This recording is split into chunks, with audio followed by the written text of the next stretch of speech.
আমাকে যদি বলেন মুর্তজা ভাই, আপনি যে সুন্দর কথাগুলো আমাদের শোনাচ্ছেন, এই কথাগুলো কেমনে শিখেছেন? আমি বলবো আমার ওস্তাদ আব্দুল হালিম সাহেবের কাছে গিয়ে শিখেছি। আমার হুজুরে বলেন, তিনি বলবেন দেওবন্দে পড়েছি। দেওবনওয়ালারে যদি বলেন, তিনারা বলবেন আমার ভাইরা মদিনা বিশ্ববিদ্যালয়ে পড়েছি। তাদেরকে যদি বলেন, তারা বলবেন সাহাবা ইকরামের কাছে পেয়েছি। সাহাবা ইকরামের কাছে যদি বলেন, তারা বলবেন মুহাম্মদুর রাসূলুল্লাহ সাল্লাল্লাহু আলাইহি ওয়াসাল্লামের কাছে পেয়েছি। আমার নবীকে যদি বলেন, নবী গো, এই কোরআনুল কারীম আপনি কোথায় পেলেন? এই জ্ঞান আর আলো কোথায় আপনি পেলেন? তিনি বলবেন 40 বছর মেহনত করেছিলাম, কোনো রেজাল্ট যখন পয়দা হয় নাই, জাবালে নূরে হেরা গুহার ভিতরে বসে বসে ধ্যান করছিলাম, গবেষণা করছেন, জিবরিল আমিন আমার কাছে দিয়ে গিয়েছে। জিবরিল আমিনকে যদি বলেন আপনি কোথায় পেয়েছেন? তিনি বলবেন আমি আরশে আজিমে পেয়েছি। আরশে আজিমকে যদি বলেন আপনি কোথায় পেয়েছেন? আরশে আজিম বলবেন কিতাবুল্লাহ কালামুল্লাহ, যার কিতাব, যার বাণী, যার কালাম, ওই আল্লাহ তাআলার কাছ থেকে আমি পেয়েছি। তার মানে এক মাথার মধ্যে আমরা সদ্য মাত্র যেই 10 জন বাচ্চার মাথায় পাগড়ি প্রদান করে দিলাম এরা, আর আরেকটা মাথা গড়তে গড়তে চলতে চলতে মদিনা হইয়া, জাবালে নূর দিয়া মুহাম্মদুর রাসূলুল্লাহ হইয়া, আরশে আজিম দিয়া জিবরাইল আমিন হইয়া, এই মাথাটা খোদ আল্লাহর কুদরতি ইজ্জাত কুদরত পর্যন্ত পৌঁছে গিয়েছে। এই জন্য খেয়াল করে দেখবেন এরা আল্লাহর পথে চলে। তার মানে এরা হলো আল্লাহর কুদরতি নিসবতে। কোরআনের অন্য ভাষায় আল্লাহ তাআলা বলেছেন আহালুল্লাহ, আল্লাহ বলেছেন এরা হলো আমার আহাল, এরা হলো আমার পরিবার। কারণ এক মাথার মধ্যে আমার আল্লাহ, আর আরেক মাথার মধ্যে আপনার সন্তানটা রেডি হয়ে যায়। সময়টা এখন এমন চলছে যে মানুষ জান্নাত থেকে পালাচ্ছে আর জাহান্নামের দিকে দৌড়াচ্ছে। নেকির কাজ ছেড়ে দেয়া গুনার কাজের প্রতিযোগিতা করছে, কে কেমনে কার চাইতে কত বেশি পাপ করতে পারে। নর্মাল পাবলিক ভদ্র সাজার জন্য বিড়ি টানতেছে, বিড়িখোর প্রমোশন নিয়ে সিগারেট ধরতেছে, সিগারেট খোর আবার আপডেট হবে মশলা বের করে গাঁজা ভরতেছে। গাঁজা খোরে থেমে নেই, ফেন্ট সিরিল খাচ্ছে, ফেন্ট সিরিল খোরেরা হিরোইনে আসক্ত হয়ে পড়ছে, হিরোইন খোরেরা নতুন করে বাবা ইয়াবা চালু করেছে। মা বোনেরা কি পিছিয়ে পড়েছে না? এই পাপের প্রতিযোগিতায় মায়েরাও এগিয়ে চলছে। মোটা কাপড় ছেড়ে দিয়া পাতলা, এর চাইতে আরও পাতলা, তার চাইতে বেশি পাতলা। এখন যে যত পারে নিজের কাপড়টা টেনে চিরে ফেরে কেটে ছেঁটে নিজের ইজ্জতটুকু বের করে দেশের মানুষকে দেখাচ্ছে, জাহান্নামের দাওয়াত দিয়ে বেড়াচ্ছে, আর নিজেকে ডিজিটাল স্মার্ট আর আপডেট মনে করছে। কথা বলুন ঠিক কিনা? যখন পাপ করাটা সহজ, আর পাপ থেকে বেঁচে থাকাটাই কঠিন। সুন্নত তরিকায় বসে প্রসাব করলে ব্যাকডেট, আর কুকুরের মতন দাঁড়িয়ে প্যান্টের চেনখান টান দিয়ে বল বিয়ারিং রিং পিস্টন বের করে ছচ্ছর করে ছেড়ে দিলে নাকি আপডেট। সত্য কথা বললে বোকা, আর মিথ্যা কথা বললে চালাক, জ্ঞানী, বুদ্ধিমান, বুদ্ধিজীবী। শরীর ঢাকা পোশাক পরলে ব্যাকডেট, আর কাপড় পরে যারা ইজ্জত দেখাইতে পারে তারা নাকি হয়ে গেল আপডেট। যখন পাপ করা সহজ আর পাপ থেকে বাঁচাটাই বড় কঠিন, সেই মুহূর্তে সমস্ত গুনাহ থেকে বাঁচায়া জান্নাতের পথ দেখায়া জান্নাতের বাগানে আল্লাহ আমাদেরকে কবুল করেছেন। এই জন্য আমরা খুশি না নারাজ? কম না বেশি? বলন্দ আওয়াজে আবারও শুকরিয়া আদায় করি, পড়ি আলহামদুলিল্লাহ। এটা যে জান্নাতের বাগান, কোনো সন্দেহ আছে প্রিয় ভাইয়েরা? দেখুন না, এটা যে জান্নাতের বাগান তার ছোট্ট এবং নগদ প্রমাণ হলো এলাকায় বহু মানুষ আছে কিন্তু সবার তকদিরে জান্নাত নেই। এই জন্য সবার কানে কোরআনের আওয়াজ যায়, হাদিসের আওয়াজ যায়, তেলাওয়াতের আওয়াজ যায়, ওই যে ভিতরে ঈমান নাই তার জন্য আসতে পারে নাই, বসতে পারে নাই। জিলাপির ভালোবাসা আছে, জিলাপি খাওয়া হয়েছে। চার মহাব্বত আছে, চাও খেয়ে গিয়েছে। পানের মহাব্বত আছে, পানও চাবিয়েছে, কিন্তু কোরআনের মহাব্বত নাই, তার জন্য জান্নাতে টিকতে পারে নাই, থাকতে পারে নাই। এক্ষুনি এই মুহূর্তে এই মাইক থেকে যদি গানের আওয়াজ বের হয়, যদি ঢোলের আওয়াজ বের হয়, যদি মমতা জাফার ফাটাফাটি শব্দগুলো বের হয়, দেখবেন ওদের মির্গির ব্যারাম ধরবে। ওদেরকে দড়ি দিয়ে জিঞ্জিরি দেও বেঁধে আটকানো যাবে?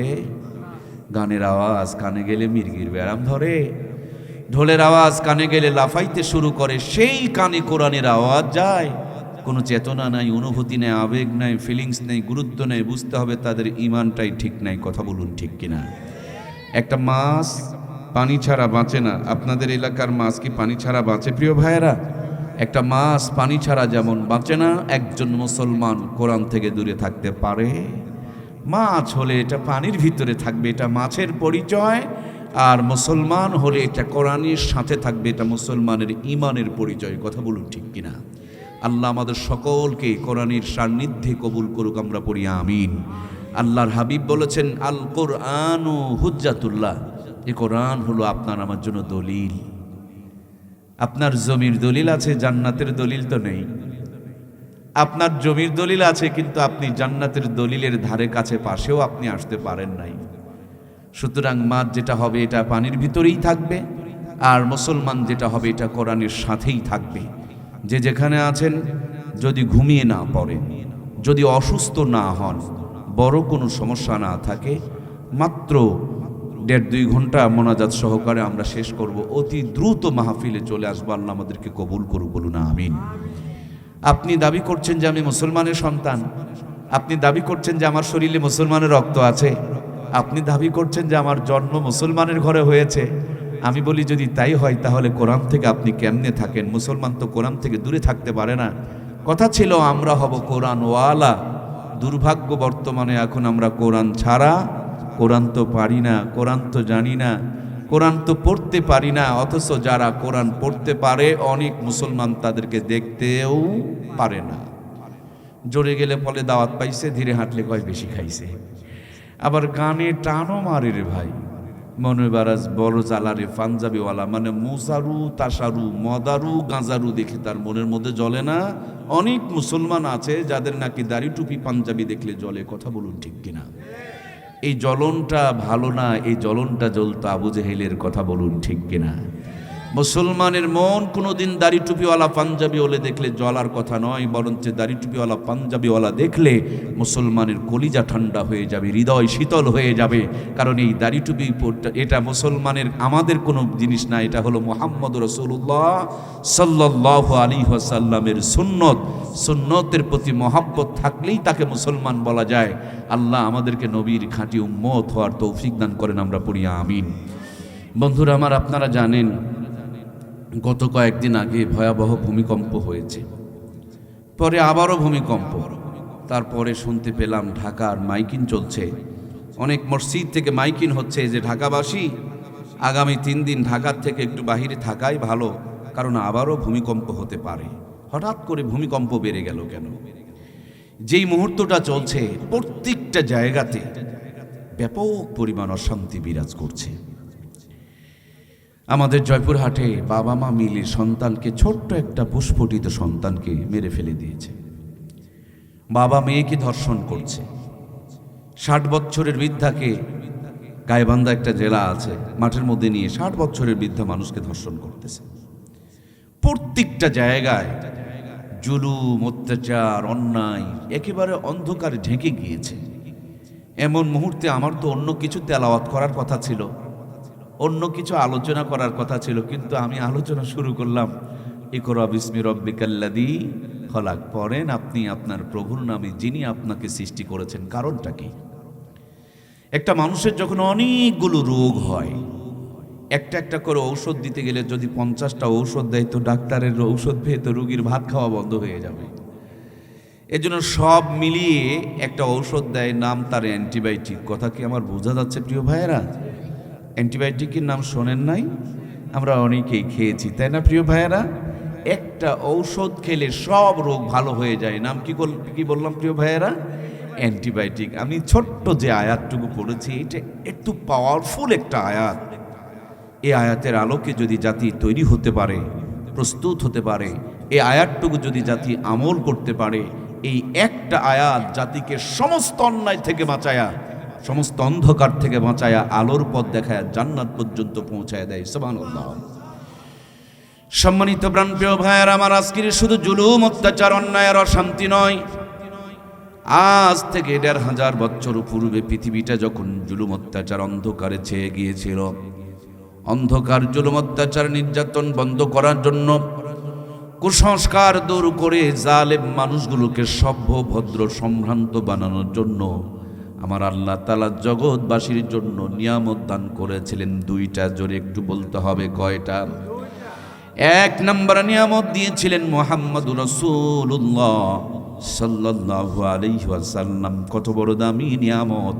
এক কথায় আমরা বলতে পারি আল্লাহর পর যার শান, আল্লাহর পরেই যার মান, আল্লাহর পরেই যার মর্যাদা, তার মানে আল্লাহর পরেই যার অবস্থান, সেই নবীকে আল্লাহ তাআলা দুনিয়ার জগৎবাসীর অন্ধকার থেকে দূর করার জন্য পাঠালেন।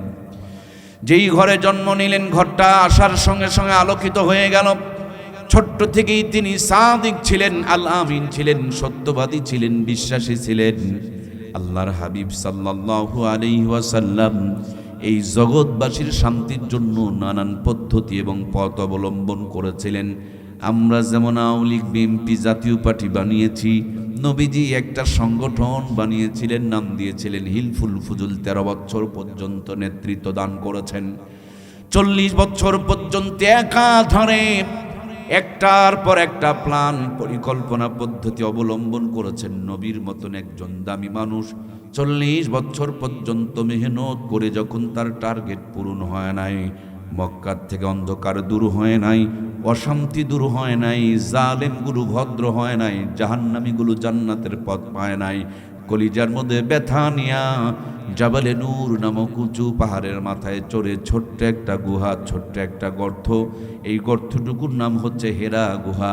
সেখানে বসে বসে যে আয়াতটুকু আমি তেলাওয়াত করেছি, আয়াতটা যেখানে নাজিল হয়েছে, নবীজি ধ্যান করতে শুরু করলেন, প্ল্যান করতে শুরু করলেন, পরিকল্পনা করতে শুরু করলেন, গবেষণার রিসার্চ শুরু করে দিলেন। নবীজি ছিলেন মুহাম্মদুর রাসূলুল্লাহ সাল্লাল্লাহু আলাইহি ওয়াসাল্লাম। আর আমার নবীর কাছে আমার আল্লাহ তাআলা দান করলেন কিতাবুল্লাহ, কালামুল্লাহ, মুহাম্মদুর রাসূলুল্লাহর কিতাবুল্লাহ।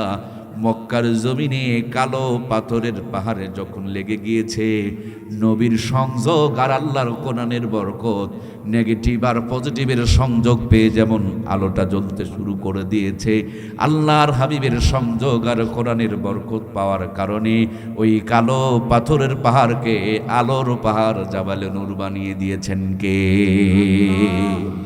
এই কোরআনুল কারীম এমন একটা ম্যাগনেট, এই কোরআনুল কারীম এমন একটা চুম্বক, এমন একটা পরশ পাথর, এমন একটা শ্রেষ্ঠ নিয়ামত। এই কোরআনুল কারীম যেখানে যেমনে যেভাবে যতটুকু যার সাথে লেগেছে, প্রত্যেকটা জিনিসের শান, মান, মূল্যায়ন, মর্যাদা আর মর্তবাকে বাড়িয়ে দিয়েছেন কে? এই কোরআনুল কারীম আরশে আযমে ছিল, আরশে আযমের মর্যাদা বেড়ে গেল। এই কোরআনুল কারীম একজন ফেরেশতা নিয়ে আসলেন, মুআল্লিমুল মালাইকা, ফেরেশতার মাঝে তিনি সর্দার হয়ে গেলেন। এই কোরআনুল কারীম একটি পাথরের পাহাড়ে নাজিল হলো, পাথরের পাহাড়টারে আমার আল্লাহ তাআলা আলোর পাহাড় বানিয়ে দিল। এই কোরআনুল কারীম একটি মাসে নাজিল হলো, রমজান মাসকে আল্লাহ তাআলা 11 মাসের মধ্যে সেরা আর দামি বানিয়ে দিল। এই কোরআনুল কারীম একটি রাত্রে নাজিল হলো, লাইলাতুল কদরি খায়রুম মিন আলফি শাহর, 1000 মাসের চাইতে একটা রাতের মর্যাদাকে আমার আল্লাহ তাআলা বাড়ায় দিল। এই কোরআনুল কারীমের চাদর যেটা বানানো হলো, গায়ের জামা যেটা বানানো হলো, 26 টাকা গজের কাপড়টা রাস্তায় পরে থাকলে মানুষ চুমা খায়, তার মানে কাপড়টারও দাম বেড়ে গেল। এই কোরআনুল কারীম যে কাঠের উপরে রেখে পড়া হয়, ওই রেহেল কাঠটার পর্যন্ত দাম বেড়ে গেল। কোটি টাকার জমির দলিল রাস্তায় যদি পড়ে থাকে, কেউ তুলে নিয়ে চুমা খায় না, কিন্তু আমার আল্লাহর কালামের একটা আয়াত লেখা যদি কাগজের টুকরা জমিনে পড়ে থাকে, রাস্তায় পড়ে থাকে, কোনো মুসলমানের সন্তান তার উপরে পা দিয়া যাইতে পারে, সাথে সাথে তুলে নিয়া ধুলাবালিগুলো ঝাড়া দিয়া ঠোঁটে লাগাবে, বুকে লাগাবে, চুমো খাবে। কোরআনুল কারীমের একটা আয়াত যদি সামান্য একটা কাগজের টুকরার দাম বাড়ায় দিতে পারে, শান বাড়ায় দিতে পারে, মান বাড়ায় দিতে পারে, মর্যাদা বাড়িয়ে দিতে পারে। ও জাতি, ঘরকে দামি বানাতে চাও, ঘরটাতে কোরআনুল কারীমের সংযোগ লাগায়া দাও। বিবিকে দামি বানাতে চাও, বিবিটার সাথে কোরআনের সম্পর্ক কায়েম করায়া দাও। সন্তানকে শ্রেষ্ঠ সন্তান বানাতে চাও, সন্তান তার মেমোরির ভিতরে কোরআনুল কারীমকে ঢুকায়া দাও। সমাজ রাষ্ট্রকে যদি দামি বানাতে চাও, ওই রাষ্ট্রের মধ্যে কোরআনুল কারীমকে চালু করে দাও। এই কোরআনুল কারীম যেখানে যেমনে যেভাবে যার সাথে লেগেছে, প্রত্যেকটা জিনিসের সম্মান মর্যাদা যদি বেড়ে যায়, আমরা বাকি জীবন যদি কোরআন দিয়ে জীবন সাজাইতে পারি, আমাদের জীবনের প্রত্যেকটা পজিশন, প্রত্যেকটার মর্যাদা এবং অবস্থানকে উঁচু বলন্দ মর্যাদাপূর্ণ করে দিবেন কে? বন্ধুরা আমার, কোটি টাকার যদি মোবাইল ফোন কিনেন, লক্ষ টাকার যদি মোবাইল ফোন কেনেন, মোবাইল কিনেই কিন্তু সাথে সাথে কথা হয় না। খেয়াল করে দেখবেন মোবাইলের চেম্বারটা খুলে ছোট্ট একটা জায়গা আছে যেখানে সিম কার্ড লাগাতে হয়, ঘাট তৈরি করা রয়েছে। সিম কার্ড যখন লাগাবেন, গ্রামীণের সিম কার্ড লাগালে তো বাংলা লিঙ্কের নেটওয়ার্ক ধরে। ওয়াজ বুঝতেছেন না ভাই? প্রত্যেকটা কথা বোঝা লাগবে ভাইজান। আমাকে দাওয়াত দিয়ে নিয়ে এসেছেন কিছু কথা বোঝার জন্য, বুঝতে হবে। যত দামি মোবাইল ফোন হোক, মোবাইলের মধ্যে সিম কার্ড না লাগালে পারে কি কথা হবে? আমি যদি বাংলা লিঙ্কের সিম কার্ড লাগাই, গ্রামীণের নেটওয়ার্ক ধরবে? বন্ধুরা আমার, গরুর পেট থেকে জন্ম নিলে গরু হয়, ছাগলের পেট থেকে জন্ম নিলে ছাগল হয়, ভেড়ার পেট থেকে জন্ম নিলে ভেড়া হয়, কিন্তু মানুষের পেট থেকে জন্ম নিলে সবগুলো মানুষ হয় না। কিছু মানুষ হয়, কিছু অমানুষও। কি রে ভাই, কথা বলছেন না কেন? অমানুষ হয় না? কি অমানুষ হয় না? যারা মা বাবাকে ভাত দেয় না, এদেরকে মানুষের মতন দেখা গেল, সত্যিকারে তার মানুষ। যারা বাংলার জমিনে আমার আল্লাহকে গালি দেয়, আউল বাউল ফাউল হয়ে ফাজলামি করে, এদেরকেও মানুষের মতন দেখা যায়, কিন্তু তাদেরকে মানুষ বলার কোনো উপায়। নিজের বউকে পাতলা কাপড় পরায়া মার্কেটে ঘোরায়, আর মানুষকে জেনার দাওয়াত দেয়, জাহান্নামের দাওয়াত দেয়। পাতলা শাড়ি পরায়া বউকে নিয়ে যারা মার্কেটে প্রদর্শনী করে, এদেরকে মানুষের মতন দেখা গেলেও তারা প্রকৃত মানুষ। যারা 500 টাকা 1000 টাকার বিনিময়ে মানুষকে খুন করে ফেলে দেয়, মানুষকে খুন করে, এরকম মানুষ আছে না নাই? আমার প্রিয় ভাইরা, এদেরকেও মানুষের মতন দেখা যায়, কিন্তু তারা প্রকৃতপক্ষে মানুষ নয়।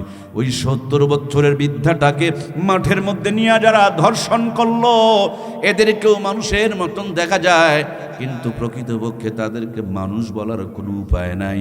যে মার বাবার কাছে সন্তান সবচাইতে নিরাপদ থাকার কথা, অথচ মাত্র 10 থেকে 11 বছরের ছোট্ট চাঁদের মতন একটা ফুটফুটে বাচ্চাটাকে মার বাবা মিলে মেরে ফেলে দিল। এদেরকেও মানুষের মতন দেখা যায়, কিন্তু আসলে তারা মানুষ নয়। যেই বাবা তার মেয়েকে ধর্ষণ করে, এদেরকেও মানুষের মতন দেখা যায়, কিন্তু সত্যিকারে তারা মানুষ নয়।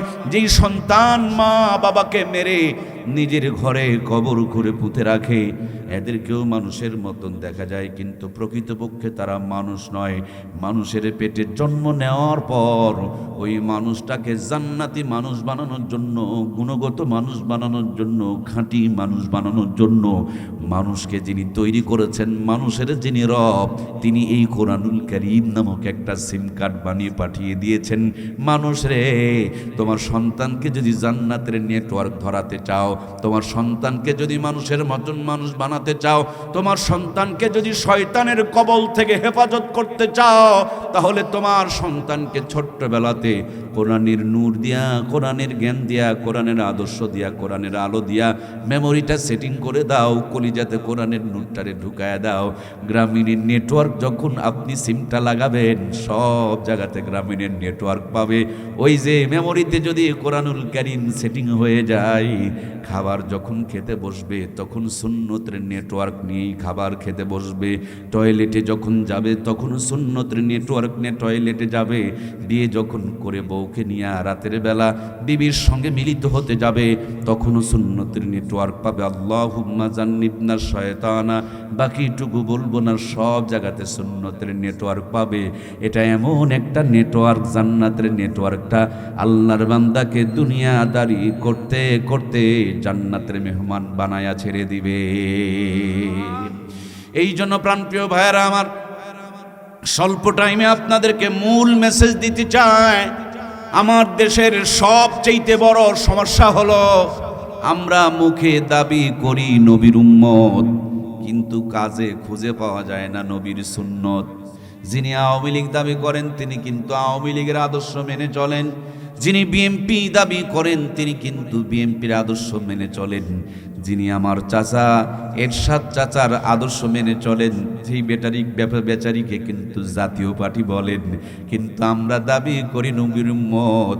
কথা ছিল আমরা আদায় করব নবীর সুন্নত। নবীর সুন্নতের ধারে না, নবীর উম্মত দাবি করে এরকম ভণ্ড বাংলার জমিনে আছে না নাই? আমরা কি নবীর খাঁটি উম্মত হতে চাই? সত্যি হতে চাই? সত্যি হতে চাই? অরিজিনাল উম্মত না ধোঁকাবাজ? আসলেই তো অরিজিনাল। নবী বলছে ডানে চলো, আপনি চলছেন বামে। নবী বলছেন বউ বাচ্চাকে পর্দা করান, আপনি রাখলেন কিরণমালা কটকটি পাখি পরায়া। নবী বলছে বসে প্রসাব করো, আপনি করলেন কুকুরের মতন দাঁড়ায়া। নবী বলছে সুদ ঘুষ খেও না, আর আপনার সুদ ঘুষ তারা চলেই না। সুতরাং এইভাবে ধোঁকাবাজি করে কখনো জান্নাত পাওয়া যাবে না। কথা বলুন ঠিক কিনা? এই জন্য প্রাণপ্রিয় ভাইয়েরা আমার, নবীর খাঁটি উম্মত হতে হলে সর্বপ্রথম আল্লাহ রব্বুল আলামিন নামাজের কথা বলতে পারতেন, নামাজের কথা বলেন নাই। রোজার কথাও বলেন নাই, হজের কথাও বলেন নাই, যাকাতের কথাও বলেন নাই।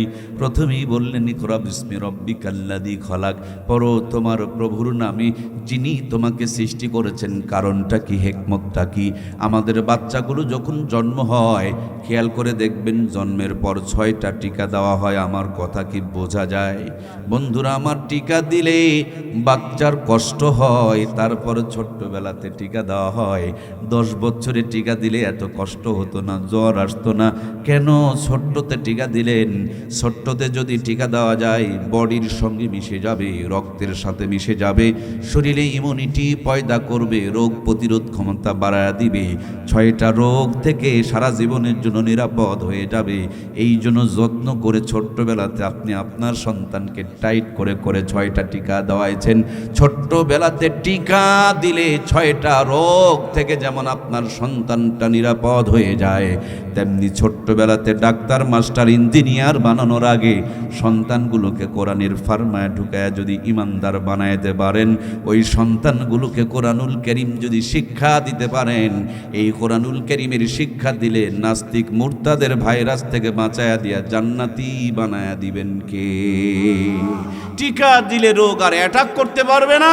আল্লাহর কোরআন যদি কলিজায় থাকে, কেউ তাকে নাস্তিক বানাতে পারবে? সুতরাং প্রিয় ভাইয়ের আমার, রোগ থেকে বাঁচানোর জন্য যেমন টিকা দেওয়ার দরকার, জাহান্নাম থেকে বাঁচানোর জন্য কোরআনের শিক্ষা দেওয়ার দরকার আছে না নাই?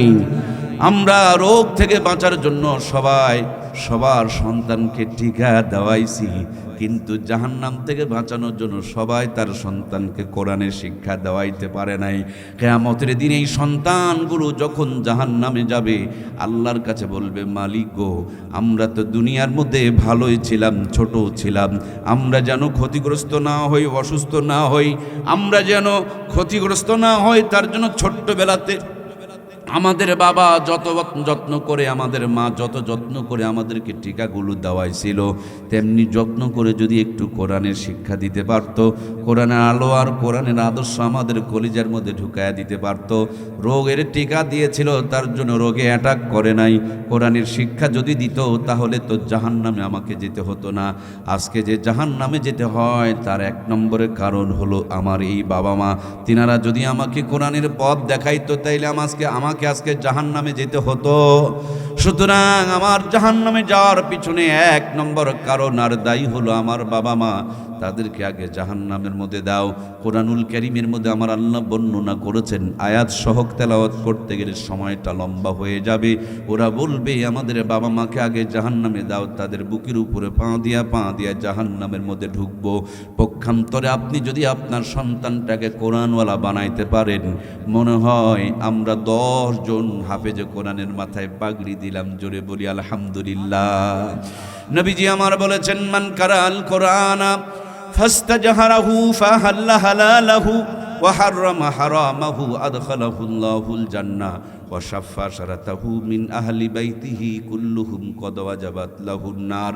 আল্লাহর হাবিব বলেন, যেই ব্যক্তি কোরআনুল কারীমকে পড়ল, হালালকে হালাল বলে জানলো, হারামকে হারাম বলে বর্জন করলো, কোরআনকে প্রতিষ্ঠিত করার জন্য চেষ্টা করলো, ওই লোকটি যখন জান্নাতে যাবে, তার পরিবার থেকে নিম্নে হলো 10 জন ব্যক্তিকে সুপারিশ করে জান্নাতে নেবে, যাদের প্রত্যেকের উপরে জাহান্নামের আগুন ওয়াজিব হয়ে গিয়েছিল। আর লোকটা যদি আব্দুল হালিম কাসেমি মহোদয়ের মতন হয়, তার বয়ান শুনে কোটি কোটি মানুষ যদি হেদায়েত পেয়ে যায়, ওই কোরআনওয়ালাটা যখন জান্নাতে যাবে, তার পিছনে পিছনে হেদায়েত প্রাপ্ত কোটি কোটি মানুষগুলো জান্নাতের পথ ধরে নিবে।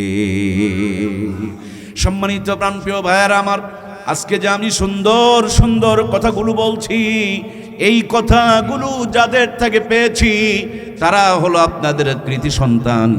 আমার উস্তাদ আব্দুল হালিম সাহেব, আমি হুজুরের কাছে পড়েছি।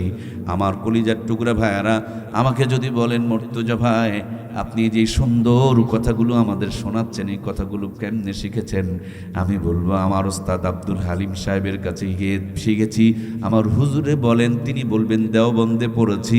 দেওবনওয়ালারে যদি বলেন, তিনারা বলবেন আমার ভাইরা মদিনা বিশ্ববিদ্যালয়ে পড়েছি। তাদেরকে যদি বলেন, তারা বলবেন সাহাবা ইকরামের কাছে পেয়েছি।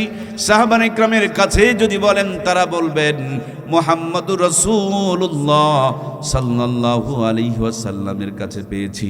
আমার নবীকে যদি বলেন, নবী গো, এই কোরআনুল কারীম আপনি কোথায় পেলেন? এই জ্ঞান আর আলো কোথায় আপনি পেলেন? তিনি বলবেন 40 বছর মেহনত করেছিলাম, কোনো রেজাল্ট যখন পয়দা হয় নাই, জাবালে নূরে হেরা গুহার ভিতরে বসে বসে ধ্যান করছিলাম, গবেষণা করছেন, জিবরিল আমিন আমার কাছে দিয়ে গিয়েছে। জিবরিল আমিনকে যদি বলেন আপনি কোথায় পেয়েছেন? তিনি বলবেন আমি আরশে আজিমে পেয়েছি। আরশে আজিমকে যদি বলেন আপনি কোথায় পেয়েছেন? আরশে আজিম বলবেন কিতাবুল্লাহ কালামুল্লাহ, যার কিতাব, যার বাণী, যার কালাম, ওই আল্লাহ তাআলার কাছ থেকে আমি পেয়েছি। তার মানে এক মাথার মধ্যে আমরা সদ্য মাত্র যেই 10 জন বাচ্চার মাথায় পাগড়ি প্রদান করে দিলাম এরা, আর আরেকটা মাথা গড়তে গড়তে চলতে চলতে মদিনা হইয়া, জাবালে নূর দিয়া মুহাম্মদুর রাসূলুল্লাহ হইয়া, আরশে আজিম দিয়া জিবরাইল আমিন হইয়া, এই মাথাটা খোদ আল্লাহর কুদরতি ইজ্জাত কুদরত পর্যন্ত পৌঁছে গিয়েছে। এই জন্য খেয়াল করে দেখবেন এরা আল্লাহর পথে চলে। তার মানে এরা হলো আল্লাহর কুদরতি নিসবতে। কোরআনের অন্য ভাষায় আল্লাহ তাআলা বলেছেন আহালুল্লাহ, আল্লাহ বলেছেন এরা হলো আমার আহাল, এরা হলো আমার পরিবার। কারণ এক মাথার মধ্যে আমার আল্লাহ, আর আরেক মাথার মধ্যে আপনার সন্তানটা রেডি হয়ে যায়। সুতরাং এই জান্নাতের পথে কি আমরা আমাদের সন্তানগুলোকে তুলে দিতে চাই? সম্মানিত প্রিয় ভাইয়েরা আমার, আগামীকালকে আমাদের সেই চাপায় নবাবগঞ্জের পদ্মা নদীর ওপার মাহফিল। একেবারে ইন্ডিয়ার বর্ডার ঘিসেই পদ্মা নদী পার হয়ে যেতে হবে। আমরা শুনেছি নবাব সিরাজউদ্দৌলার নাম, সেখান থেকে অল্প কিছু দূর গেলে নবাব সিরাজউদ্দৌলার বাড়ি। আমার কলিজার টুকরা ভাইয়েরা, এই যে 400-500 কিলোমিটার রাস্তা পাড়ি দিতে হবে, নিম্নে হলেও আমাদের সামনে 100-150 রাস্তার মোড় আসবে। রাস্তা যদি কোথাও ভুল হয়ে যায়, গন্তব্যে পৌঁছা যাবে না। আর আজকালকে পুষতে যদি না পারি, পরের দিন পুষলেও কোনো কাম হবে না। সময় মতন পুষতে হবে, রাস্তা ভুল করা যাবে না। রাস্তার মোড় দেখানোর জন্য লেখা আছে, রাস্তার জায়গায় জায়গায় ট্রাফিক সিগন্যাল আছে। এরপরও যদি আপনি বুঝতে না পারেন, তাহলে মোবাইলে একটা লোকেশন অপশন আছে, সেইটা দেখে দেখে আমরা যেমন আমাদের গন্তব্যে চলে যেতে পারি। সেম কায়দায় আমরা সবাই আদম আর হাওয়ার সন্তান, দুনিয়াদারি শেষ করে আমাদেরকে জান্নাতে ফিরে যেতে হবে। রাস্তার মোড়ে মোড়ে শয়তান বসে আছে ধোঁকা দিয়া জাহান্নামে নেওয়ার জন্য। পথ যেন ভুল না হয়, রাস্তা যেন ভুল না হয়, তার জন্য আপনাকে আমাকে পথ ধরতে হবে দুইটা, কিতাবুল্লাহি ওয়া সুন্নতি রাসূলুল্লাহ। বাজ রাস্তা ভুল করে ট্রেন রাস্তা ভুল করে, বাজ রাস্তা ভুল করে মোটরসাইকেলের রাস্তা ভুল হয়, ট্রাকের রাস্তা ভুল হয়, কিন্তু 2 চাকাওয়ালা একটা ট্রেন আছে, চেনেন কি প্রিয় ভাইয়েরা? ট্রেনের কি রাস্তা ভুল হয়? ভুল করে কোনো দিন ট্রেন কি আপনাদের এই গ্রামে এসেছিল?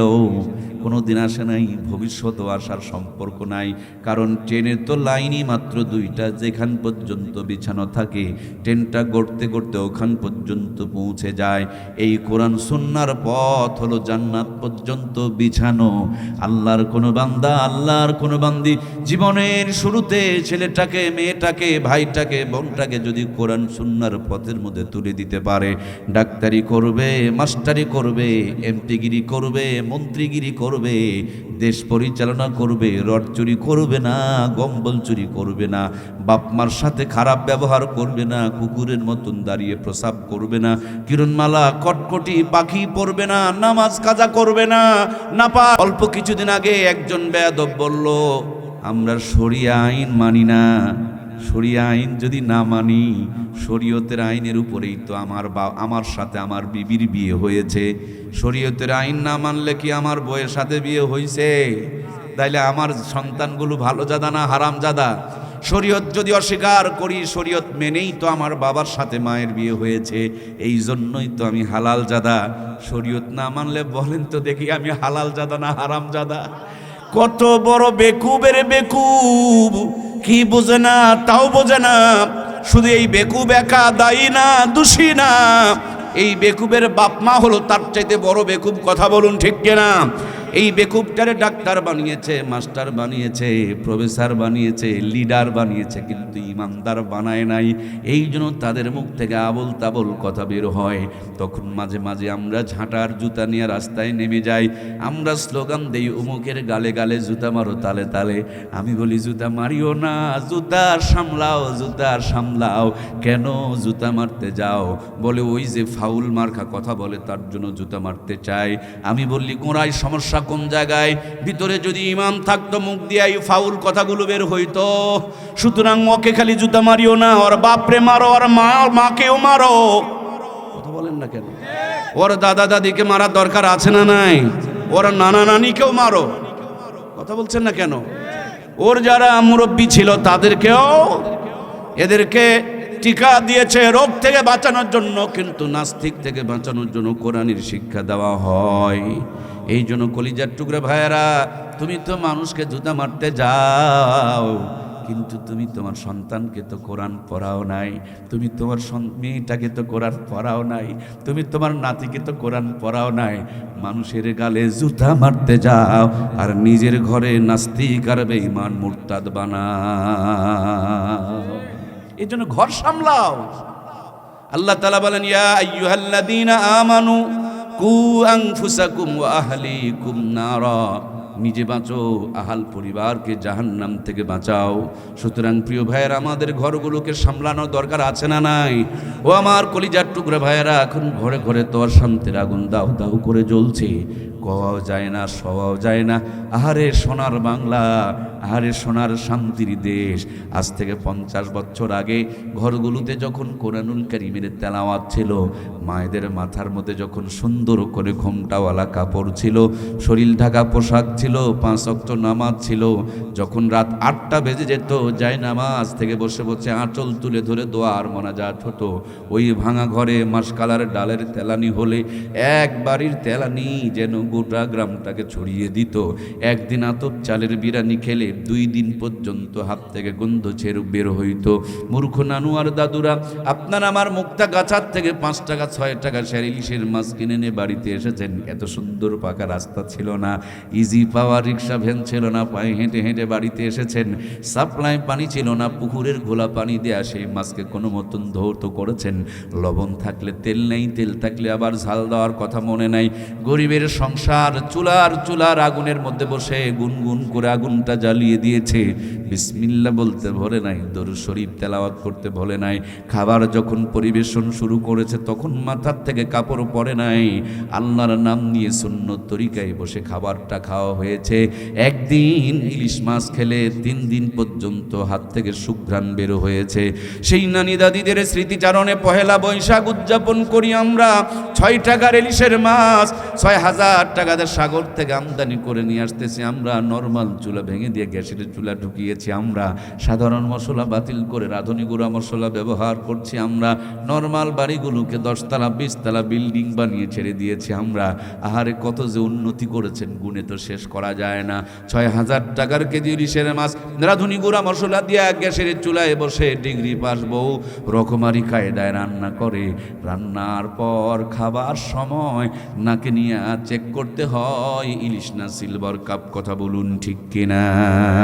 আগে কি সুন্দর দিন কাটাইতাম আমরা, আগে কি সুন্দর দিন কাটাইতাম। ফজর যখন হইতো মুয়াজ্জিন আযান দিত, মধুরা জান শুনে বিছানা ছাড়িতাম আমরা, মধুরা জান শুনে ঘুম ছাড়িতাম। যতই থাকুক কাম আগে নামাজ পড়িতাম, হাজার থাকুক কাম আগে নামাজ পড়িতাম। নামাজ পড়িয়া কোরআন পড়িতাম আমরা, নামাজ পড়িয়া তেলাওয়াত করিতাম। আগে কি সুন্দর দিন কাটাইতাম আমরা, আগে কি সুন্দর দিন কাটাইতাম। জোরে বলুন মারহাবা। আমার কলিজার টুকরা প্রাণীর ভাইয়েরা, একটাই প্রশ্ন করতে চাই। এরশাদ চাচা বহু ডেভেলপ করে নৌকায় আমাদের তুলে দিল।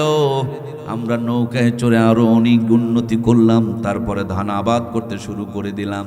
এই 50 থেকে 54 বছর খালি উন্নতি আর উন্নতি, উন্নতি আর উন্নতি, উন্নতির যন্ত্রণায় 50 বছর আগেকার মুরব্বীরা 150 বছর বাঁচত, আমরা এখন 300 বছর বাঁচি। কি ভুল হয়েছে নাকি? ও তাহলে ভুল হয়ে গেছে। 50 বছর আগেকার মুরব্বীরা অসুস্থ হলে গাছের থেকে নিমের পাতা পেরে নিয়ে 2 গ্লাস রস মেরে দিত, পায়ে হেঁটে ময়মনসিং চলে যেত। 18 সন্তানকে জন্ম দিয়া 150 বছর টনটনা বেঁচে থাকতো। আমরা এখন 18 দুগুণের 36টা সন্তানের বাপ তো হইতে পারি? পারি? আমার মমতাময়ী মায়েরা, মূর্খ নানি দাদির বিয়ে হয়েছে, হাফ প্যান্ট পরা নানি দাদিকে নানু দাদুরা বিয়ে করেছে। ওই জামানার 500 টাকার নগদ পণ দিয়ে বিয়ে করেছে। সেই পেটেই 12টা 15টা 18টা সন্তান জন্মগ্রহণ করেছে। কোনো একটা নানি দাদিকেও কষায় খানা নিয়ে পেট ছিঁড়ে বাচ্চা বের করা দরকার পড়ে? আমার কলিজার টুকরা প্রাণের ভাইয়েরা, একটাই মাত্র মূল কথা, সে জামানার মানুষগুলো যখন আমার আল্লাহকে মেনে চলতো, নবীর সুন্নত তরিকায় চলতো, প্রত্যেকটা জায়গাতে রহমত আর বরকত নাজিল হতো। আজকে স্মার্ট হওয়ার নাম দিয়ে, ডিজিটাল হওয়ার নাম দিয়ে, আপডেট হওয়ার নাম দিয়া যতই উন্নতি করতে গিয়েছি, কোরআন থেকে যেন দূরে সরে চলে গেছি, নবীর সুন্নত তরিকা থেকে যেন বের হয়ে চলে গিয়েছি। এই জন্য 4 আঙ্গুল কপালে শান্তি জোটে নাই, অশান্তির আগুনি দাও দাও করে জ্বলে উঠেছে। কথা বলুন ঠিক কিনা? এই জন্য প্রাণপ্রিয় ভাইয়েরা আমার, যা বানাবেন বানান, সন্তানগুলোকে আগে কোরআনওয়ালা বানান। কোরআনওয়ালা বানালে কোরআনওয়ালাদের উপরে রহমত আর বরকত নাজিল করেন কে? বিশ্বাস হয় না? আমার ময়মনসিংহের ভাইয়েরা, যদি বিশ্বাস না হয়, জীবনভর আপনারা সাপের খেলা দেখেছেন, বাঘের খেলা দেখেছেন, কখনো কখনো বাঁদর খেলাও দেখেছেন। আবার কিছুদিন আগে আমাদের একজন লিডার বলতো খেলা হবে। কি গো, খেলা হবে বলতো না? এখন খেলা হচ্ছে, মগর প্লেয়ার পালায়ে গেছে। আর একজন তো বললো পালাবো না। কথা বুঝতে পারছেন না? আছে নাকি? পালাবো না বলে আবার পালায়ে গেছে। কি যে অবস্থা! আমরা বলছি খেলা হবে, খেলা হবে। হয়, খেলা তো হয়, মেসি আর নেইমারের খেলা হয়, আর্জেন্টিনা ব্রাজিলের খেলা হয়। আমি বলি না রে ভাই, জান্নাত আর জাহান্নামেরও খেলা হয়, কিন্তু জাতিটুকু বুঝতে পারে। বন্ধুরা আমার, যদি একটু 10টা মিনিট সময় দেন, জীবনে তো সাপের খেলা, বাঘের খেলা, আর্জেন্টিনা ব্রাজিলের খেলা, আওয়ামী লীগ আর বিএনপির খেলা দেখলেন। আজকে যদি একটু জান্নাত আর জাহান্নামের ছোট্ট করে খেলা দেখা হয়, তাহলে কি খারাপ হবে? আপনারা কি জান্নাত আর জাহান্নামের খেলাটুকু উপভোগ করতে চান? কারা কারা চাই? 2টি হাত তুলে আমার আল্লাহকে দেখায় লিল্লাহি তাকবীর। হাতগুলো নামিয়ে ফেলুন। এই খেলা দেখতে হলে প্লেয়ার দিতে হবে 2টা, কারণ প্লেয়ার ছাড়া খেলা হবে। 1 নম্বর প্লেয়ার দিতে হবে, নাম্বার 1। 1 নম্বর প্লেয়ার দিবেন 1 মানে 1 নম্বর। 1 নম্বরটা 2 নম্বর হওয়া যাবে। 1 নম্বর প্লেয়ার হারাম খাবে না। 1 নম্বর প্লেয়ার দাঁড়িয়ে প্রসাব করবে না। 1 নম্বর প্লেয়ারের ঘরে কিরণমালা কটকটির আওয়াজ বের হবে না। 1 নম্বর প্লেয়ার গ্রামীণ ব্যাংক ঠেঙ্গা মারা আসার সবুজ সংঘ থেকে টাকা তুলবে না। 1 নম্বর প্লেয়ার জমিরাল ঠেলবে না। 1 নম্বর প্লেয়ার মিথ্যা কথা বলবে না, চগলখড়ি করবে না, অন্যায় পথে চলবে না। তার মানে 1 নম্বর প্লেয়ারটা হতে হবে প্রকৃতপক্ষে 1 নম্বর। লোকটা যেন হারামখোর না হয়। রিক্সা চালক হোক, ভ্যান চালক হোক, ইমাম হোক আর মুয়াজ্জিম হোক, কথা হলো 1 নম্বর প্লেয়ারটা যেন হালালখোর হয়। বর্তমান জামানায় হালালখোরের অভাব আছে না নাই? তারপরও হালালখোর আছে বলেই আল্লাহ দুনিয়াটাকে টিকায় রাখছে। কথা বলুন ঠিক কিনা? পুরা ময়মনসিংহ খুঁজে কি একটা 1 নম্বর প্লেয়ার বের করা যাবে না? প্লেয়ারটা যত মজবুত হবে, খেলা তত জমবে। 2 নম্বর আর একটা প্লেয়ার লাগবে। 2 নম্বর কয় নম্বর? নাম্বার কয় 2 নম্বর প্লেয়ার। বর্তমানে 2 নম্বরের প্লেয়ারের কোনো অভাব। যত 2 নম্বরই কাম করবে, খেলা তত মজবুত জমবে। নর্মাল পাবলিক তো 2 নম্বরই করে। আমাদের নওগাঁয় দেখছি অনেক নেতা, অনেক লিডার হাইরি 2 নম্বরই করে গো। এরা রডও খায়, সিমেন্টও খায়, ইটও খায়, বালুও খায়, পাথরও খায়, খোয়াও খায়, টিন খায়, তার মানে সরকারি যদি একটা বাথরুম আসে, পায়খানা টয়লেট, এটারও কোনো রিহাই। আপনাদের এলাকার তো কথা বলি নাই ভাই, আমার এলাকার বলছি। আমি তো এলাকায় চলাফেরা করি না। হাই খাওয়া খাই, খাওয়ার যন্ত্রণায় পেটের ভুঁড়ি বেড়ে যায়। ভালো করে খবর নিয়ে দেখেন 2 রুটির উপরে খাওয়ার ক্ষমতা। যদিও খায় পেটে আবার যুদ্ধ বেঁধে যায়, তখন রে আবার সার্জেল খুঁজে বেড়ায়। কথা বলুন ঠিক কিনা? প্লেয়ারটা হতে হবে 2 নম্বর, কিন্তু নাম বলা যাবে না, ভাসুরের নাম বলতে হয় না। খালি মনে মনে স্মরণ করেন, 2 নম্বর একটা প্লেয়ার খুঁজে খুঁজে নির্ধারণ করেন। যত বড় হালাম করো হবে, দেখবেন তার তত ক্ষমতা, তত বড় বিল্ডিং, তত আলিশান পজিশন যাই হোক না কেন, ওই 2 নম্বর প্লেয়ারের বিল্ডিং ঘরে একটা সিসি ক্যামেরা লাগাও। 1 নম্বর প্লেয়ারের ভাঙা ঘরে, কুড়া ঘরে আর একটা সিসি ক্যামেরা লাগাও। বিশ্বকাপের খেলা দেখার জন্য বড় একটা মাঠের মধ্যে সবগুলোকে হাজির করে নাও। এরপরে বড় পর্দা দিয়া, মাঝখানে ব্যারিকেড দিয়া 1 নম্বরের প্লেয়ারের ঘরের একটা সংযোগ লাগায়া দাও, আর একটা প্লেয়ারের 2 নম্বরের সংযোগ লাগায়া দাও। মরা লাগবে না, জান্নাতেও যাওয়া লাগবে না, জাহান্নামেও ঢোকা লাগবে না। এই দুনিয়ার ভিতরে 1 নম্বর আর 2 নম্বরের প্লেয়ারের ঘরে জান্নাত আর জাহান্নামের খেলা চলছে। কথা বলুন ঠিক কিনা? 1 নম্বরের প্লেয়ারের ঘরে কিচ্ছু নাই, তারপরও জান্নাতের বাতাস বয়। সুবহানাল্লাহ বলেন না? 2 নম্বরের প্লেয়ারের ঘরে সব আছে, মগর শান্তি। 1 নম্বরের প্লেয়ারটা যদি কোনো গ্রামের একটা ইমাম হয়, মুয়াজ্জিম হয়, গ্রামটা যদি গরিব হয়, গরিব মানুষের বাড়িতে যদি খাবারের পালিও হয়, সিঙ্গেল ডিম আর ভাজে না, 2 ডিম একসাথে করে এত মজা করে ভাজে। আলু ভর্তা বানালেও এত স্বাদ করে বানায়। তারপরে তো ইমামের কোরআন পড়া ধারওয়ালা জিব্বা, আহারে আলু ভর্তা দিয়েও পেলে ও চোখের পলকে 3-4 প্লেট তুলে দেয়। কথা বলেন ঠিক কিনা? এই হলো 1 নম্বর প্লেয়ার। প্লেয়ারটা আর একটু যদি 1 নম্বর ভালো হয়, আর আপনাদের এলাকার মতন যদি একটু এরকম কোরআন প্রেমী এলাকায় চাকরি বাকরি করে, দেখবেন 1 বাড়িতে নয়, গ্রাম ঘুরে ঘুরে 30 বাড়িতে খায়, আল্লাহ জান্নাতি রিজিক খাওয়ায়। সুবহানাল্লাহ বলেন। 1 বাটির মধ্যে 3-4 আইটেমের তরকারি ঢুকায় দেয়, সবগুলো খলত মলত হয়ে যায়। ইমাম সাহেব চিন্তা করে, বড় কি কোনো টিফিন বক্স পাওয়া যায়? বাজারে গিয়ে দেখে 12 তলার টিফিন বক্স বের হয়েছে। হাটের দিন, বাজারের দিন, যেই দিন আপনাদের এই মুক্তাগাছার হাটের দিন, ওই দিন দেখবেন বাড়িয়ালি আপনাকে ঘুমাতে দেবে না। সকালবেলা ঘুম থেকে জাগ্রত করায়া পকেটে 2000 টাকা ঢুকায়া হাতের মধ্যে একটা ব্যাগ ধরায়া দিয়া বলবে, জলদি করে বাজারে যাও, আজকে আমাদের বাড়িতে ইমামের খাবারের পালি।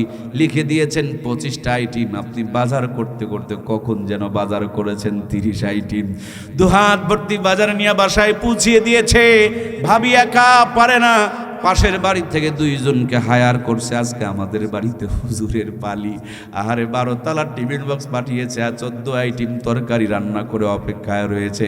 12 তলা 12 আইটেম দিয়ে ভর্তি, এখনো পর্যন্ত 2 আইটেম বাকি প্লাস্টিকের বাটিতে করে সাজায়া দেয়। 1 জনার খাবার 3 জন খায়, 4 জন খায়। বাজারে যাওয়া লাগে না, টাকা খরচ করা লাগে না, রোদের পাশে দাঁড়ায়া চামড়া পুরায় রান্না করা লাগে না। যারা খাওয়ার চিন্তা করে না, আল্লাহর কোরআনের চিন্তা করে, এই দুনিয়াতে এখনো পর্যন্ত তাদেরকে রাজকীয় রিজিকের ব্যবস্থা করে রেখেছেন কে? লোকটা যদি আরো একটু কোরআনওয়ালা হয়, যেমন আল্লামা মামুনুল হকের নাম তো শুনেছেন, খালেদ সাইফুল্লাহ আইবি সাহেবের নাম শোনা হয় নাই? আমার প্রাণপ্রিয় ভাইয়েরা, ডক্টর মিজানুর রহমান আজহারি, খালেদ সাইফুল্লাহ আইবি, মামুনুল হক আপনাদের মুক্তাগাছা দিয়ে যাচ্ছিল। হঠাৎ করে একটা চার দোকানে চা খেতে বসেছে, দোকানদার চিনে ফেলে দিয়েছে। বলুন তো দেখি, যত্ন তো কম হবে? খাওয়ার শেষে আবার মিষ্টি বেঁধে দিয়েছে। যখন দোকানে টাকা দিতে এসেছে, টাকা নেয় নাই, উল্টা হাতের মধ্যে চুমু দিয়া পকেটে আরো 5000 টাকা ঢুকে দিয়ে বলে, হুজুর দোয়া করিয়েন, যথাযথ সম্মান করতে পারলাম না, বুঝতে পারি নাই আপনারা আগমন করবেন, নইলে তো 1 সপ্তাহ আগের থেকে আমি প্রস্তুতি নিয়ে রাখতাম। নাতিদের কাছে গল্প করে আমাদের দোকানে মামুনুল হক, মিজানুর রহমান আজহারি এসেছিলেন। রিক্সায় যদি চড়ে, রিক্সাওয়ালা ভাড়া নেয় না। পানওয়ালা যদি চিনতে পারে, পানওয়ালা টাকা নেয় না। তার মানে আমরা দুনিয়াতে এমপি মন্ত্রী দেখেছিলাম, যতদিন ক্ষমতা ছিল ততদিন সালাম আর সেলিউট ছিল। যেদিন ক্ষমতা চলে গেছে জনগণ ঝাঁটা আর জুতা নিয়ে তাদেরকে খুঁজতেছে, কথা বলেন ঠিক কিনা? কিন্তু কোরআনওয়ালারা মুকুটহীন এমন এক সম্রাট, এদের দিন যত যায়, বয়স যত বাড়ে, এদের উপরে জুলুম অত্যাচার নির্যাতন যত হয়, এদের উপরে মিথ্যা মামলা যত হয়, এদেরকে খাটো করার জন্য, ছোট করার জন্য, এদের ইজ্জত কেড়ে নেওয়ার জন্য যত ষড়যন্ত্র এবং চক্রান্ত হয়, তত তাদের মর্যাদা বাড়িয়ে দেন কে? ছোট্ট একটা বাচ্চা আমাদের এই উত্তরে, আপনারা আমার এই বঙ্গের মধ্যে তার বসবাস, রফিকুল ইসলাম মাদানী নাম কি আপনারা শোনেন নাই? আহারে লোকটারে ধরে নিয়ে কত নির্যাতন করলেন, প্যান্ট পরায়া দিয়া হাফ প্যান্ট পরিয়ে দিয়েছে, হাতের মধ্যে সিগারেট ধরিয়েছে, নগ্ন মেয়েকে দিয়ে জড়িয়ে দিয়ে নাটক বানিয়েছে, ইজ্জত কেড়ে নিতে দিয়ে চেয়েছে তারা, শ্বশুর বাড়িতে ঢুকিয়েছিল, যেই পরিমাণ ইজ্জত ছিল, ইজ্জত কেড়ে নিতে চাওয়ার কারণে ইজ্জত কি কমেছে না বেড়েছে?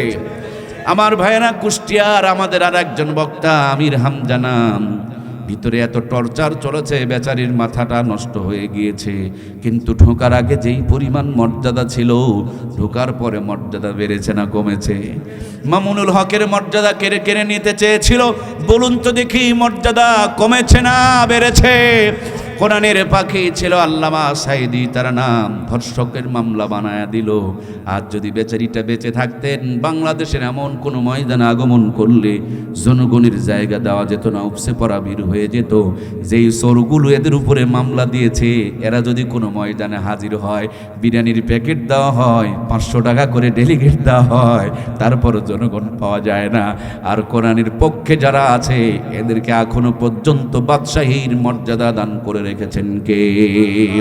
আমি দেখেছি আমার কলিজার টুকরা প্রিয় ওস্তাদ আহমদ শফি সাহেবকে, হযরতকে দেখেছি, তার জুতাগুলো জনগণ ছাত্ররা বুকের মধ্যে নিয়ে, বগলের মধ্যে নিয়ে অপেক্ষায় থাকতেন, চলতে পারতেন না, ছাত্ররা কাঁধে করে নিয়ে তারে যাওয়া আসা করতেন। এই সম্মান, এই মর্যাদা শুধু আল্লাহর কোরআনের পক্ষে থাকার কারণে। আর পক্ষান্তর, ওই যে বলছিলাম 2 নম্বর প্লেয়ার মনে কি আছে? রাতের 9টায় 6 লাখ টাকা নিয়া লম্বা একটা আগরবাতি টানতে টানতে বাড়িতে যায়। আগরবাতি কি চেনেন রে ভাই? যেটা গরু ছাগল পায়খানা করার সময় খায় না। আর আমার দেশের ভদ্রলোকদের বাথরুমে গিয়া না টানলে পায়খানা ক্লিয়ার হয়। হাইরি খাওয়া খায়, শেষে একটা আখিরি টান মারে, টানের নাম রাখছে সুখ টান। সকালবেলা ঘুমটা যখন ভাঙে, আল্লাহর বান্দাবান্দি চোখ দুটো ডলবে, জবান দিয়া বলবে আলহামদুলিল্লাহিল্লাযী আহইয়ানা বাদা মা আমাতানা ওয়া ইলাইহিন নুশুর। দুর্ভাগ্যরে মুসলমান, ইটের ভাটার উপর দিয়া ধোঁয়া বের হয়, ভিতরে যে আগুন জ্বলে, এদের মুখ থেকে ধোঁয়া বের হয় না, এদের মুখ থেকে সকালবেলায় ধোঁয়া চালু হয়ে যায়। কথা বলুন ঠিক কিনা? পায়খানায় বসে কষে মারে টান, উপরে ছাড়ে ফু আর নিচে পড়ে গু। আবার সার দোকানে গিয়া কয় নামাজ না পড়লে কি হলো, ইমান ভালো আছে, এরকম আছে না নাই?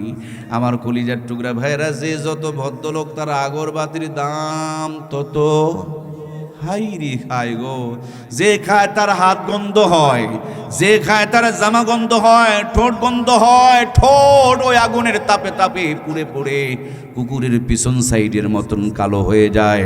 এদের ঘর গন্ধ হয়, এদের কাপড় গন্ধ হয়, এদের মুখ গন্ধ হয়। ওদের বউ কেমনে থাকে সেটাই তো আমি বুঝি না। আল্লাহ আল্লাহ আল্লাহ আমার ভাইগুলোকে হেদায়েত করুক, বলুন না আমিন। সব নেশার থেকে বাঁচায় দেখ, জোরে বলুন না আমিন। ইউটিউবে আমার নেশার উপরে বড়ই বয়ান আছে, প্রায় 3 ঘন্টার ওয়াজ আছে। আহারের নেশারে সব সর্বনাশ করে দিচ্ছে। যুব সমাজ বর্তমানে ধ্বংস হয়ে যাচ্ছে এই নেশার কবলে পড়ে। দিন যতই যাচ্ছে, জাতিকে নেশা ছাড়াতে চায়, জাতি আরও নেশাখোর হয়। এই জন্য ওয়াজও আমরা চেঞ্জ করছি। জাতি যখন খায় তো আর দুর্নাম করে লাভ নেই, এখন ফজিলত বলা শুরু করছি। খাও বাবা খাও, বিড়ি খেলেও 3টা লাভ হয়। কয়টা গো ভাই? 2-1জন যদি থাকে বিড়িখোর, তাদের জন্য তো এই কথাগুলো শোনার দরকার। 1 নম্বরে লাভ, বিড়ি টিড়ি যারা খায় তাদের বাড়ি চুরি হয় না। 2 নম্বরে লাভ, তাদেরকে কুকুরে কামড়ায় না। 3 নম্বরে লাভ হলো বুড়া হয়ে মরা লাগে না। বিড়িখোরেরা থাকলে বলবে হ্যাঁ পাইছি আজকে আমাদের পক্ষের মানুষ।